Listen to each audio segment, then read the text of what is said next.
Alright so इस video ਦੇ ਵਿੱਚ ਆਪਾਂ ਉਹਨਾਂ ਕੁਐਸਚਨਸ ਦੇ ਬਾਰੇ ਡਿਸਕਸ ਕਰਾਂਗੇ ਜੋ section B and section A ਦੇ ਵਿੱਚ ਕੀ ਪੁੱਛੇ ਗਏ ਸੈਟ 1 ਐਂਡ ਸੈਟ 2 ਦੇ ਵਿੱਚ ਸੈਟ 3 ਦੀ ਆਪਾਂ ਆਲਰੇਡੀ ਕੀ ਡਿਸਕਸ਼ਨ ਕਰ ਚੁੱਕੇ ਆ ਪ੍ਰੀਵੀਅਸ ਵੀਡੀਓਜ਼ ਦੇ ਵਿੱਚ ਸੋ ਇਸ ਵੀਡੀਓ ਦੇ ਵਿੱਚ ਕੀ ਧਿਆਨ ਨਾਲ ਉਹ ਵਾਲੇ ਕੁਐਸਚਨਸ ਦੇਖਣੇ ਆ ਜਿਹੜੇ ਕਿ ਐਕਸਕਲੂਸਿਵਲੀ ਸੈਟ 2 ਐਂਡ ਸੈਟ 1 ਦੇ ਵਿੱਚ ਕੀ ਮਿਲੇ ਆਪਾਂ ਨੂੰ majority question set 3 ਦੇ ਨਾਲ ਕੀ ਆ ਮੈਚ ਕਰਦੇ ਸੀ ਸੋ ਮੈਂ ਉਹਨਾਂ ਨੂੰ ਐਕਸਕਲੂਡ ਕਰ ਰਿਹਾ ਸੋ ਧਿਆਨ ਨਾਲ ਆਪਾਂ ਕੀ ਸਮਝਦੇ ਆ ਸੋ ਸਭ ਤੋਂ ਪਹਿਲਾਂ ਦੇਖੋ set 1 ਦਾ section 1 ਦਾ ਪਹਿਲਾ question ਚ ਕੀ ਪੁੱਛਿਆ ਗਿਆ a particle of mass m and charge q starts from rest and moves in an electric field of this much value ਕਹਿੰਦੇ after traveling a distance x the field along the x axis the kinetic energy of the particle will be ਸੋ ਤੁਸੀਂ ਦੇਖੋ kinetic energy ਅਗਰ ਬੇਟਾ ਆਪਾਂ solve ਕਰਦੇ ਆ kinetic energy similar to work done ਹੁੰਦੀ ਹੈ similar to ਹੁੰਦੀ ਹੈ work done so ਅਗਰ kinetic energy similar to work done ਹੈ so ਇਹਨੂੰ ਸੋਲਵ ਕਰਨ ਦਾ ਸਭ ਤੋਂ ਬੈਸਟ ਤਰੀਕਾ work done ਦਾ ਫਾਰਮੂਲਾ ਕੀ ਹੁੰਦਾ ਹੈ force into displacement so ਆਪਣੇ ਕੋ ਚਾਰਜ ਮੂਵ ਕਰਦਾ ਪਿਆ so electric field ਦੇ respect force the formula that is QE multiply by distance ਕਿੰਨਾ ਇਹਨੇ ਕਵਰ ਕੀਤਾ x so ਅਗਰ ਇਹਨੂੰ ਆਪਾਂ ਕੀ ਆ ਸੋਲਵ ਕਰਦੇ ਆ so work done is come out to be QE naught x so this is your answer so a ਆਪਣੇ ਕੋਲ ਕੀ ਹੈ kinetic energy ਦੇ ਇਕੁਅਲ ਹੋਊਗਾ so ਤੁਸੀਂ ਦੇਖ ਲਓ a b c d ਦੇ ਵਿੱਚੋਂ ਕਿਹੜਾ ਆਪਸ਼ਨ ਬਣਦਾ ਪਿਆ the option b is correct ਠੀਕ ਹੈ next section 2 ਦਾ second question ਵੀ ਆਪਣੇ ਕੋਲ different ਹੈ ਉਹਨਾਂ ਨੇ ਕਿਹਾ ਇੱਕ ਸਕੁਅਰ ਲੂਪ ਹੈ ਜਿਹਦੀ ਸਾਈਡ ਕਿੰਨੀ ਹੈ 50 ਸੈਂਟੀਮੀਟਰ ਉਹਨੂੰ ਆਪਾਂ ਪਲੇਸ ਕੀਤਾ ਯੂਨੀਫਾਰਮ ਮੈਗਨੈਟਿਕ ਫੀਲਡ ਕਿੰਨੀ 3 ਟੈਸਲਾ ਕਹਿੰਦੇ acting perpendicular to the plane of the loop ਕਹਿੰਦੇ if the loop is rotated through an angle of 90 degree 0.3 second ਦੇ ਵਿੱਚ what value of the EMF of the loop would be so ਇਹਨੂੰ solve ਕਰਨ ਦਾ ਬੜਾ simple ਤਰੀਕਾ ਹੁਣ ਬੇਟਾ ਸਭ ਤੋਂ ਪਹਿਲਾਂ ਸੈਕੰਡ ਕੁਐਸਚਨ ਚ ਦੇਖੋ ਆਪਾਂ ਨੂੰ ਏਰੀਆ ਗਿਵਨ ਹੈ ਸੋ ਏਰੀਆ ਕਿੰਨਾ ਆ ਜਾਏਗਾ 0.5 ਦਾ ਸਕੁਅਰ ਬਿਕੋਜ਼ ਆਪਣੇ ਕੋਲ ਰੈਕਟੈਂਗਲ ਸਕੁਅਰ ਲੂਪ ਹੈ ਸੋ ਆਪਾਂ ਉਹਨਾਂ ਦੀ ਸਾਈਡਸ ਨੂੰ ਮਲਟੀਪਲਾਈ ਕਰਤਾ ਇਹਨੂੰ ਮੀਟਰ ਚ ਚੇਂਜ ਕਰਕੇ so value will be 0.25 metre square magnetic field ਆਪਾਂ ਨੂੰ ਗਿਵਨ ਹੈ that is 3 ਟੈਸਲਾ बेटा अपने को फ्लक्स कटनी पड़ेगी पहला सो फ्लक्स कितनी आएगी b into a so 3 into 0.25 नु सॉल्व कीता so answer is 0.75 weber clear हुन अपने को क्या फ्लक्स आ गई बेटा इस फ्लक्स दे बेसिस होते ਆਪਾਂ इलेक्ट्रिक फील्ड करनी है that is delta phi upon या ਤੁਸੀਂ ਸਿੰਪਲ ਦੇਖ ਲਓ ਆਪਣੇ ਕੋ ਇਲੈਕਟ੍ਰਿਕ ਫੀਲਡ ਦਾ ਫਾਰਮੂਲਾ ਕੀ ਹੁੰਦਾ ਇੰਡਿਊਸਡ ਈਐਮਐਫ ਦਾ ਫਾਰਮੂਲਾ ਕੀ ਹੁੰਦਾ E d phi upon dt ਹੁਣ ਬੇਟਾ ਆਪਣੇ ਕੋਲ d phi ਆ ਗਈ ਹੈ ਮਤਲਬ ਚੇਂਜ ਇਨ ਵੈਲਿਊ ਆ ਗਈ ਹੈ ਸੋ ਇਹ ਕਿੰਨੀ ਆਈ 0.75 ਐਂਡ ਟਾਈਮ ਕਿੰਨਾ ਗਿਵਨ ਹੈ ਆਪਾਂ ਨੂੰ that is 0.3 seconds ਡਿਵਾਈਡ ਕੀਤਾ 2.5 voltage is your answer so out of these four options a option is your correct option ठीक है moving to next question है अपने कोल अगला 6th question बेटा 6th question आया ਤੁਹਾਨੂੰ ऑप्टिक्स ਦੇ ਵਿੱਚੋਂ ਬਹੁਤ MCQs ਕੇ ਦਿਖੇ ਆ ਇਸ ਵਾਰੀ 2026 ਦੇ ਪੇਪਰ ਦੇ ਵਿੱਚ क्वेश्चन ਦਾ ਲੈਵਲ ਸੌਖਾ ਵੀ ਨਹੀਂ ਹੈ ਕੁਐਸਚਨ ਦਾ ਲੈਵਲ ਔਖਾ ਵੀ ਨਹੀਂ ਹੈ ਮੋਡਰੇਟ ਜਿਹਾ ਲੈਵਲ ਮਿਲਿਆ ਹੈ ਆਪਾਂ ਨੂੰ ਆਪਟਿਕਸ ਦੇ ਕੁਐਸਚਨਸ ਦੇ ਵਿੱਚ ਜਿਨ੍ਹਾਂ ਨੂੰ ਕਿਹਾ ਟੌਪਿਕ ਦੀ ਕਲੈਰਿਟੀ ਸੀ ਉਹਨਾਂ ਵਾਸਤੇ ਕੀ ਆ ਇੱਕ 골ਡਨ ਚਾਂਸ ਸੀਗਾ ਆਪਟਿਕਸ ਦੇ ਕੁਐਸਚਨਸ ਕੇ ਬਹੁਤ ਅੱਛੀ ਤਰ੍ਹਾਂ ਅਟੈਂਪਟ ਕਰਨ ਲਈ ਹੁਣ 6th ਕੁਐਸਚਨ ਦੇਖੋ ਇਸੇ ਸੈਟ ਦਾ ਕਹਿੰਦੇ telescope has a objective focal length 144 ਆਪਾਂ FO ਲਿਖ ਲੈਨੇ ਆ 144 centimetre then IPZ focal length given है ਆਪਾਂ ਨੂੰ that is 6 centimeter ਕਹਿੰਦੇ the magnifying power and the length of the telescope will be respectively so ਬੇਟਾ ਤੁਹਾਨੂੰ ਪਤਾ ਹੈ ਟੈਲੀਸਕੋਪ ਦੇ ਵਿੱਚ magnifying power ਦਾ ਫਾਰਮੂਲਾ ਕੀ ਹੁੰਦਾ ਹੈ simple FO upon FE so ਤੁਸੀਂ ਕੀ FO upon FE ਦਾ ਫਾਰਮੂਲਾ ਲਗਾ ਦਿਓ ਕੀ ਲੱਗੇਗਾ FO over FE ਕਿੰਨਾ ਆ ਜਾਏਗਾ that is 144 over 6 so ਇਹਨੂੰ ਸੋਲਵ ਕਰੋ ਇਹ ਆ ਜਾਏਗਾ ਆਪਣੇ ਕੋਲ 2 and 4 ठीक है सो मैग्नीफाइंग पावर कितनी आएगी 24 ਹੁਣ ਅਗਰ ਆਪਾਂ ਲੈਂਥ ਆਫ ਟੈਲੀਸਕੋਪ ਕਰਨਾ ਹੈ ਤੁਹਾਨੂੰ ਟੈਲੀਸਕੋਪ ਦਾ ਕੇਸ ਯਾਦ ਹੋਏਗਾ focal length of eyepiece plus focal length of objective lens ਇਹਨਾਂ ਨੂੰ ਜਦੋਂ ਆਪਾਂ ਐਡ ਆਨ ਕਰ ਦਿੰਨੇ ਆ that become 144 plus 6 that is come out to be 150 centimeter so ਦੇਖੋ ਕਿਹੜਾ ਆਪਸ਼ਨ ਆਪਾਂ ਨੂੰ ਕਰੈਕਟ ਹੈ A option is your correct option ਠੀਕ ਹੈ moving to next question number 7 ਕਹਿੰਦੇ in which of the following total internal reflection does not occur ਸਭ ਤੋਂ ਪਹਿਲਾਂ ਰਿਫਲੈਕਟਿੰਗ ਪ੍ਰਿਜ਼ਮ ਬੇਟਾ ਤੁਸੀਂ ਕੀ ਪ੍ਰਿਜ਼ਮ ਚ ਦੇਖਿਆ ਹੋਏਗਾ ਜਦੋਂ ਆਪਾਂ ਐਂਗਲ ਆਫ ਮਿਨੀਮਮ ਡੇਵੀਏਸ਼ਨ ਜਾਂ ਕੋਈ ਵੀ ਲਾਈਟ ਕੇ ਐਂਟਰ ਕਰਦੇ ਇੱਕ ਇਦਾਂ ਦਾ ਐਂਗਲ ਜ਼ਰੂਰ ਆਉਂਦਾ ਜਿਹਦੇ ਵਿੱਚ ਲਾਈਟ ਕੇ ਅੰਦਰ ਹੀ ਬੈਂਡ ਹੋ ਜਾਂਦੀ ਸੋ ਬੇਟਾ ਇਹ ਆਨਸਰ ਨਹੀਂ ਆਊਗਾ ਉਹਨਾਂ ਨੇ ਪੁੱਛਿਆ ਡਸ ਨਾਟ ਅਕਰ ਸੋ ਇਹਦੇ ਵਿੱਚ ਹੁੰਦੀ ਹੈ ਆਪਟੀਕਲ ਫਾਈਬਰ ਦੇ ਵਿੱਚ ਵੀ ਨਹੀਂ ਆਏਗਾ ਬਿਕੋਜ਼ ਆਪਟੀਕਲ ਫਾਈਬਰ ਹੈ ਹੀ ਐਪਲੀਕੇਸ਼ਨ ਕਿਹਦੀ total internal reflection the brilliance of diamonds ਦੀ ਗੱਲ ਕਰੀਏ, ਡਾਇਮੰਡਸ ਦੇ ਅੰਡਰ ਰਿਫਰੈਕਟਿਵ ਇੰਡੈਕਸ ਉਹਦਾ ਸਭ ਤੋਂ ਮੈਕਸਿਮਮ ਹੋਣ ਦੇ ਕਾਰਨ ਲਾਈਟ ਅੰਦਰ ਹੀ ਟਰੈਪ ਹੋ ਕੇ ਟਵਿੰਕਲਿੰਗ ਕਰਦੀ ਹੈ, ਸੋ ਇਹ ਵੀ ਨਹੀਂ ਆਏਗਾ। ਸੋ ਬਚਿਆ ਕੌਣ? Twinkling of star. Twinkling of star basically application ਹੈ ਐਟਮੋਸਫੇਰਿਕ रिफ्रैक्शन दी, एटमोस्फेरिक रिफ्रैक्शन। सो बेटा टोटल इंटरनल का कॉन्सेप्ट ही खत्म हो गया। सो इसका आंसर क्या आएगा? A option. ठीक है, मूविंग टू नेक्स्ट। नेक्स्ट बेटा है मेरे को इसे सेट 1 दा 9th क्वेश्चन MCQ। सो 9th क्वेश्चन देखो सेट 1 दा। हुण इस क्वेश्चन दे विच बड़ा सिंपल जिहा फंडा है, जो आप इनू सॉल्व करना है। उन्होंने कहा वा ये प्रोटोन है तो एक अल्फा पार्टिकल है, दोनों की इक्वल मोमेंटम है, ratio of their kinetic energy EP/EA and de Broglie wavelength associated with the lambda P/लैम्डा है रिस्पैक्टिवली यार। हुण आपां रेशोज दसनी है बेटा उन्हां दियां। सो सब तो पहला देखो फॉर्मूला की हुंदा है, kinetic energy is equal to P²/2m, सबनूं याद होएगा। सो इस फॉर्मूला दी ओरिएंटेड अगर आपां गल करिए अपने कोल एक हैगा अल्फा पार्टिकल, एक हैगा सिंपल प्रोटोन। अल्फा पार्टिकल दा मास अगर आप कैलकुलेट करिए, सो इत्थे आपां नूं क्या मास ओरिएंटेड है, आपां कढनी की है EP/EA। सो EP/EA दा फॉर्मूला की लगेगा? सिंपल देखो भाई।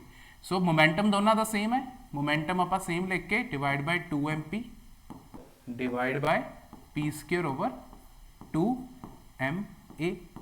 ठीक है, एक ही अपने को अल्फा पार्टिकल। और बेटा P² कैंसल, 2 दे नाल 2 कैंसल, रेसिप्रोकल होके ma/mp आ जाना।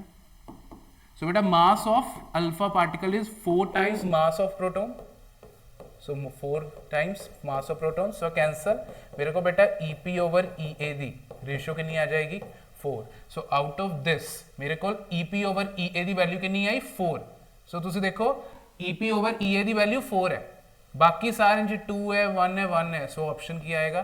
C correct. सो दूसरी कड्ढन की लोड़ ही नहीं है, क्योंकि आप एक कढ़ ली, दूसरी अपने आप के मैच होगी। नेक्स्ट वन, नेक्स्ट बेटा क्वेश्चन है क्वेश्चन नंबर 12। क्वेश्चन नंबर 12 ਦੇ ਵਿੱਚ ਕੀ ਕਹਿ ਰਿਹਾ? ਕਹਿੰਦੇ the process named minority charge injection in PA junction. Obviously बेटा माइनॉरिटी चार्ज कैरियर्स ਜਿਹੜੇ ਹੁੰਦੇ ਆ ਉਹਨਾਂ ਦੀ मोबिलिटी ਕਿਹਦੇ ਵਿੱਚ ਹੁੰਦੀ ਹੈ? फॉरवर्ड बाइसिंग दे विच। सिंपल, ये तो आप उन्होंने प्रॉपर्टीज च भी पढ़ते हैं। सो ये option A is the correct option. Next बेटा सैट ए दे 2 मार्क्स के कुछ क्वेश्चन जो डिफरेंट से प्रीवियस और पहले सैक्शंस दे तो।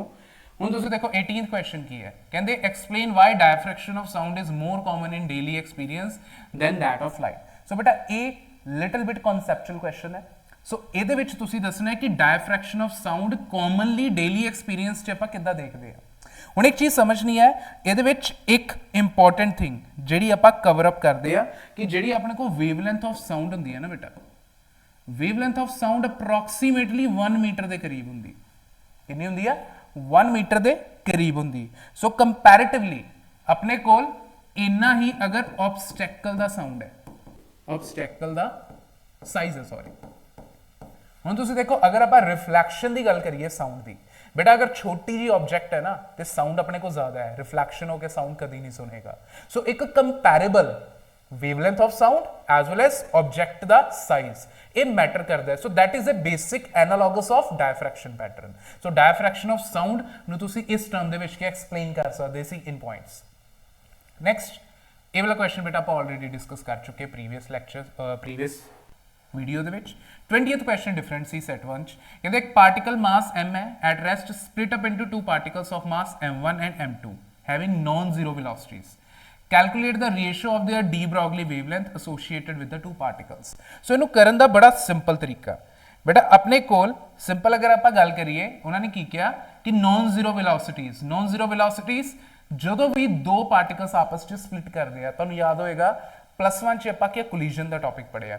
सो कोलिजन दे विच की है मोमेंटम विल रिमेन सेम। सो इस केस दे विच कंडीशन मेरे को की लगेगी, तुसी इसनू किस तरह करना सी, अगर दोनों की वेलोसिटीज सेम है बेटा, दोनों की वेलोसिटीज सेम, सो मेरे को क्या m1v1 is equal to m2v2।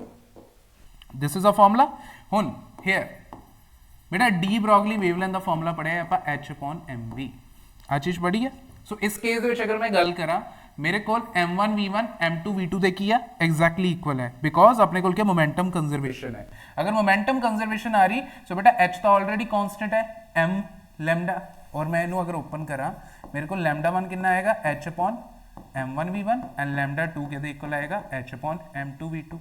अगर मोमेंटम कंजर्वेशन के अकॉर्डिंगली दोनों सेम है सो बेटा मेरे को lambda is equal to lambda 2 आएगा। सो मेरे को बेटा की आ जाएगी इत्थे रेशो की आ जाएगी।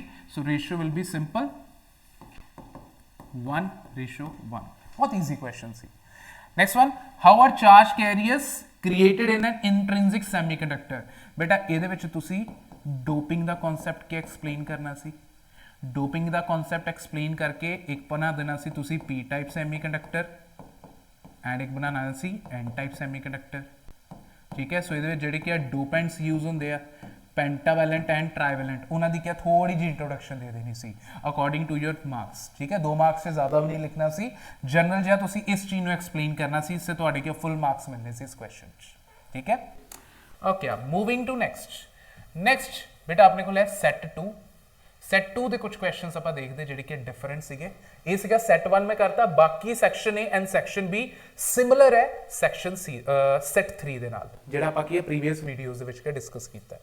नाउ सी हुण बेटा सैट 2 दे विच के कुछ सैक्शन 1 दे क्वेश्चन जिहड़े डिफरेंट सी, जिस तरह सीगा पहला तीसरे नंबर दा क्वेश्चन, थर्ड क्वेश्चन।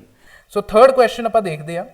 ਇਹਦੇ ਵਿੱਚ ਕੀ ਕਹਿੰਦੇ ਇੱਕ ਇਕੁਈ ਕਨਵੈਕਸ ਲੈਂਸ ਹੈ ਜਿਹਦੀ ਫੋਕਲ ਲੈਂਥ ਹੈ 15 centimetre cut into 2 equal plano convex halves. The focal length of each half will be. ਬੜਾ ਸਿੰਪਲ ਕੁਐਸਚਨ, ਸੋਲਵ ਕਰਨ ਦਾ ਤਰੀਕਾ ਬਹੁਤ ਹੀ ਈਜ਼ੀ। ਨਾਓ ਹੁਣ ਆਪਾਂ ਡਿਸਕਸ ਕਰ ਰਹੇ ਹਾਂ ਸੈਟ 2 ਦੇ ਕੁਐਸਚਨ। ਸੋ ਆਪਣੇ ਕੋਲ ਕੀ ਹੈ ਸੈਕਸ਼ਨ 1 ਸੈਕਸ਼ਨ ए, ਇਹਦਾ ਕੁਐਸਚਨ ਹੈ ਆਪਣੇ ਕੋਲ दैट इज तीसरा। ਹੁਣ तीसरे क्वेश्चन ਚ देखो इक्वी अपने को इक्वी कॉन्वेक्स ਹੁੰਦਾ ਉਹਨੂੰ ਹਾਫ ਹਾਫ ਕਰਤਾ बेटा, एक मेरे को आ बन गया, एक मेरे को आ बन गया। ठीक है, सो ਇਹਦੇ ਵਿੱਚ ਆਪਾਂ ਕੀ ਕਰਨਾ, ईच हाफ वास्ते की लगानी है फोकल लेंथ। सो बेटा ईच हाफ दी फोकल लेंथ कितनी हो जाएगी 1/f is equal to mu minus 1 times simple 1/r। ठीक है, अदरवाइज टोटल दी कितनी सीगी म्यू माइनस 1 टाइम्स 2/r। ठीक है, सो हाफ हो गई अपने को। सो ਇਹਦੇ ਵਿੱਚੋਂ मैं फोकल लेंथ ਕੱਢਣੀ बेटा। सो फोकल लेंथ ਕੱਢਣ ਦਾ तरीका की हो जाएगा सिंपल, सेकंड हाफ हो गई अपने को और डबल हो गई अपने को जी नवी फोकल लेंथ आई। So this is a new focal length. New focal length original देखिए डबल सीगी। सो बेटा मेरे को ओरिजिनल फोकल लेंथ कितनी गिवन सी 15। सो 2 मल्टीप्लाई बाय 15, सो कितनी आ गई 30 सेंटीमीटर। ये भी अपने को ईजी क्वेश्चन सी। Clear. Next one, question number 4 in section 1। So question number 4 ਨੂੰ क्या सॉल्व करने का बड़ा सिंपल तरीका। उन्होंने की किया, एक डायपोल मोमेंट गिवन है, इलेक्ट्रिक डायपोल गिवन है XY प्लेन का, कहते centred at the origin E1 and E2 with the magnitude of electric field at point distant R is greater than A from its center and along its axis and its equatorial plane respectively, then the value of E1 by E2। बेटा E1 electric field केड़ी है axial.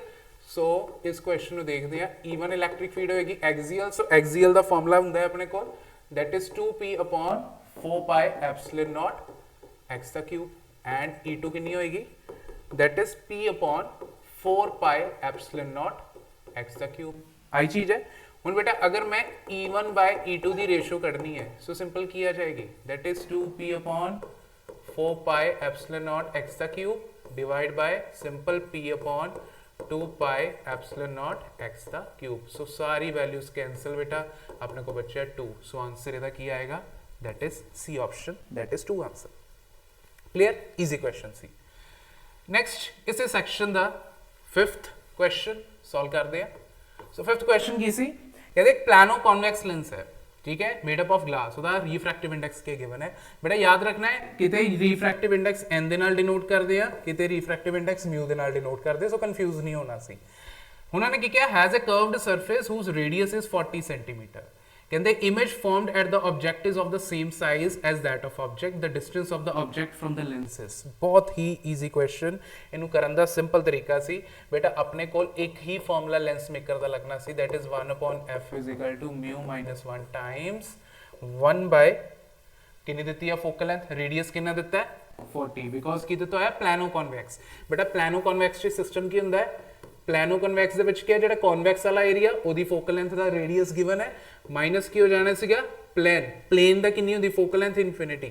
So the formula become 1 upon f is equal to mu minus 1 times 1/40। ठीक है, so ਇਹਦੇ ਵਿੱਚ ਕੀ ਜਿਹੜੀ ਜਿਹੜੀ values given ਸੀ ਉਹ ਪੁੱਟ ਕਰ ਦਈਏ। ਸੋ ਆਪਾਂ ਨੂੰ ਫੋਕਲ ਲੈਂਥ ਕਿੰਨੀ ਗਿਵਨ ਹੈ, ਫੋਕਲ ਲੈਂਥ ਆਪਾਂ ਨੂੰ ਕੋਈ ਗਿਵਨ ਨਹੀਂ ਹੈ।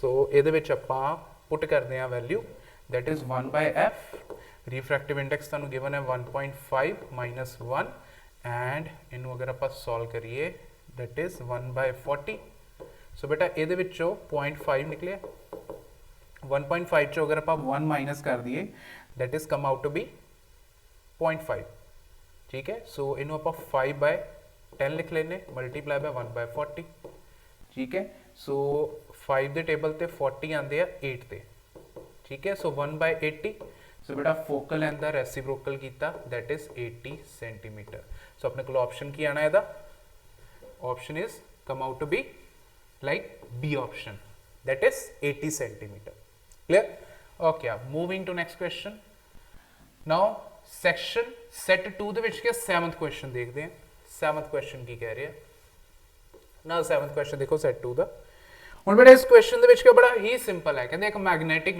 ਮੈਟੈਲਿਕ ਰੋਡ ਹੈ 1 ਮੀਟਰ ਲੈਂਥ ਦੀ ਰੋਟੇਟ ਕਰਦੀ ਪਈ ਹੈ with frequency 40 revolution per second with one end hinged at the center and other end at the circumference of the circular metallic ring of radius 1 meter ਕਹਿੰਦੇ about an axis passes through center perpendicular to the plane of ring a constant and uniform magnetic field of this much is parallel to the axis is present in the region the value of EMF induced between the center and the metallic ring is close to means जेड़ा ਤੁਹਾਡਾ बेटा answer आएगा that is not exactly matching with the options ठीक है so close to आएगा question ਦੇ ਵਿੱਚ so ਸਭ ਤੋਂ ਪਹਿਲਾਂ बेटा ਇਹਦੇ ਵਿੱਚ frequency ਦੀ ਗੱਲ ਕੀਤੀ ਹੈ ਆਪਾਂ angular frequency ਦਾ ਫਾਰਮੂਲਾ ਲਗਾਣੇ ਹੈ that is 2 pi f ठीक है so 2 pi f ਦੀ वैल्यू अपने ਕੋਲ 2 multiplied by 3.14 and अपन शायद given भी है that is 40 revolutions so 40 revolutions upon given है so directly अपन लिख लेने हैं 40 revolutions this one is 40 revolution this is 0.5 Tesla revolutions ठीक है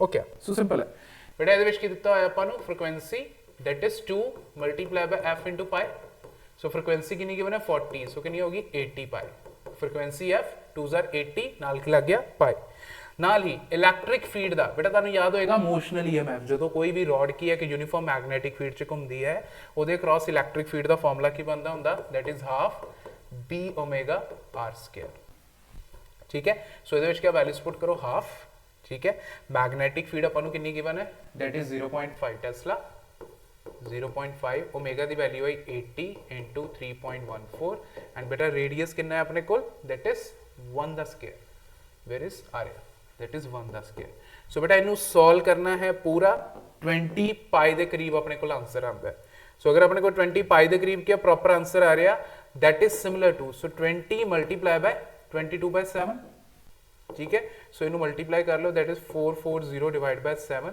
so अगर आप डिवाइड करते हैं 440 ਨੂੰ 7 ਦੇ ਨਾਲ so 7 5s are नहीं 7 6 are देखो भाई 440 ਨੂੰ 7 ਨਾਲ ਡਿਵਾਈਡ ਕੀਤਾ so 4 6s are 42 2 ਥੱਲੇ so ਆਪਣੇ ਕੋਲ ਅਪਰੋਕਸੀਮੇਟਲੀ ਇਹ ਆ ਜਾਣਾ ਵਾ 7 2s are 14 so ਇਹਦੇ ਵਿੱਚ ਆਇਆ ਆਪਣੇ ਕੋਲ 8 ਸੌਰੀ 8 ਨਹੀਂ that is 6.60 so बेटा 60 है so ये अप्रोक्सीमेटली अपने को लगेगा 7 8s are 56 so अप्रोक्सीमेटली बेटा 63 वोल्टेज दे इक्वल आएगा so देखो केड़ा मैच करता है 63 voltage that is B option is the correct option ठीक है after that question number 8th so question number 8th से की कह रहे हैं which of the following pn junction diode is a forward bias so देखो इना विच ਆਪਾਂ forward bias ਕੱਢਣਾ है ठीक है फॉरवर्ड बायस च की होएगा सब तो पहला बेटा आपा इनू मार्क करन लगा मैं this is p this is n this is p this is n this is p this is n and this is p this is n ठीक है हुन एक चीज समझ नहीं है तानू मैं एक दसदा जेड़ा एनोड हुंदा है फॉरवर्ड बायस दी अगर ਆਪਾਂ ਗੱਲ ਕਰੀਏ बेटा फॉरवर्ड बायस ਦੇ ਵਿੱਚ ਕਿ एनोड ਦੇ ਉੱਤੇ ਕਿ ਹਾਇਰ ਪੋਟੈਂਸ਼ੀਅਲ ਹੁੰਦਾ ਹੁਣ एनोड ਕਿਹੜੀ ਹੁੰਦੀ ਹੈ एनोड ਕਿਹੜੀ ਹੁੰਦੀ ਹੈ एन टाइप वाली पॉजिटिव वाली ठीक है सो सब तो पहले ਇਹਦੇ ਵਿੱਚ ਦੇਖਦੇ ਆ सो मेरे ਕੋਲ एन टाइप ਵਾਸਤੇ ਕਿੰਨਾ ਦਿੱਤਾ ਹੋਇਆ ਪੋਟੈਂਸ਼ੀਅਲ +10 ਇੱਥੇ ਦਿੱਤਾ +5 ਇੱਥੇ ਦਿੱਤਾ -1.5 ਇੱਥੇ ਦਿੱਤਾ -1.0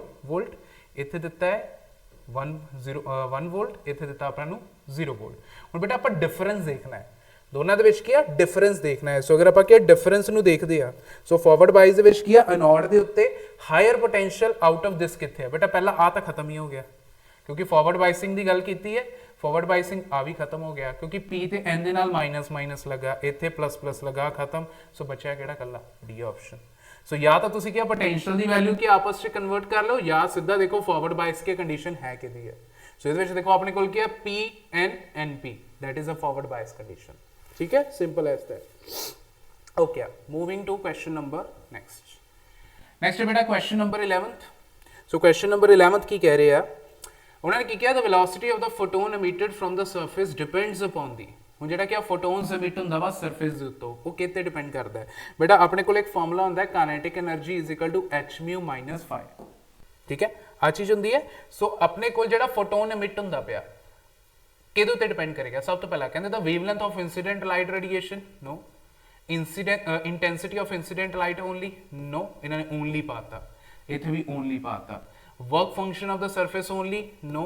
both wavelength, incident radiation and work function बेटा सारे ते डिपेंड करता है बिकॉज अगर मैं इनू ओपन करा so this formula will be h μ - h μ naught. So तुसी देखो एवरी फॉर्मूला की आएगा c upon lambda minus h c upon lambda naught. So देखो सारियां दा वैल्यूज इंक्लूड हो गई, ठीक है। सो इन्होंने जेड़ा ओनली पाया वो गलत पाया, सो इस करके D option is the correct option.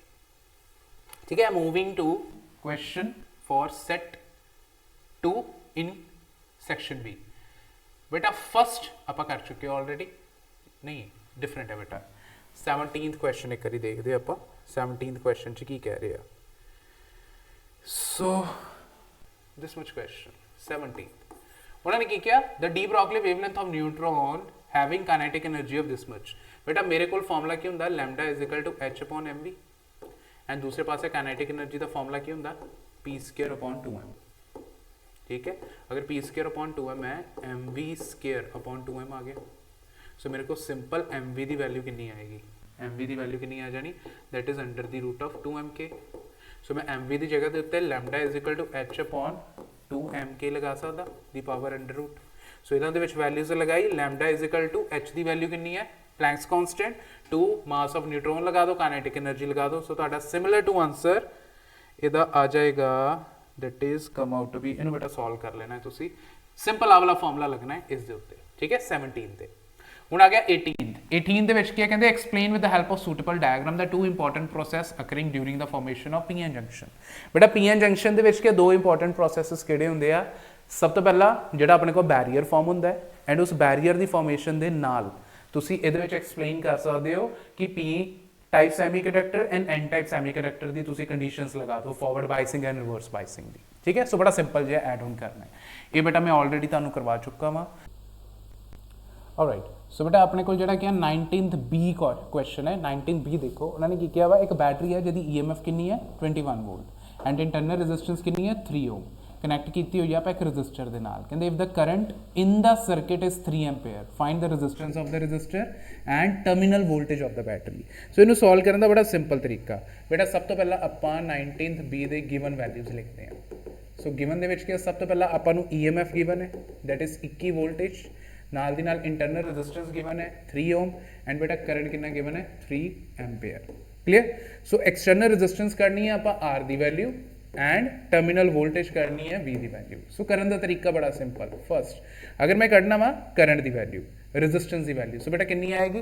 बेटा अपने को सर्किट दे विच internal resistance as well as किया एक्सटर्नल रेजिस्टेंस दोनों लगे हुए। सो आपां इहदे विच वैल्यूज की लगावांगे formula that is E upon R plus R। So बेटा इहदे विच वैल्यूज पुट कर दो 21 by R plus 10 is equal to current दिता है 3, क्रॉस मल्टीप्लाई करो R will come out to be 4 ohm. R कितना आ जाएगा 4 ओम। उस तो बाद सेकंड टर्मिनल वोल्टेज करनी है। सो बेटा टर्मिनल वोल्टेज नु सॉल्व करने का तरीका that is V is equal to E minus I आ। So V is equal to E कितनी आई 21, आई आया 3 into 3, so 21 minus 9 and voltage कितनी आ गई 12 वोल्टेज। ठीक है, so this is your first part, this is your second part of 19th B part. Clear. Next question different केड़ा सी 20th कहंदे draw the ray diagram of the astronomical telescope when final image is formed at infinity, write the expression for the magnifying power।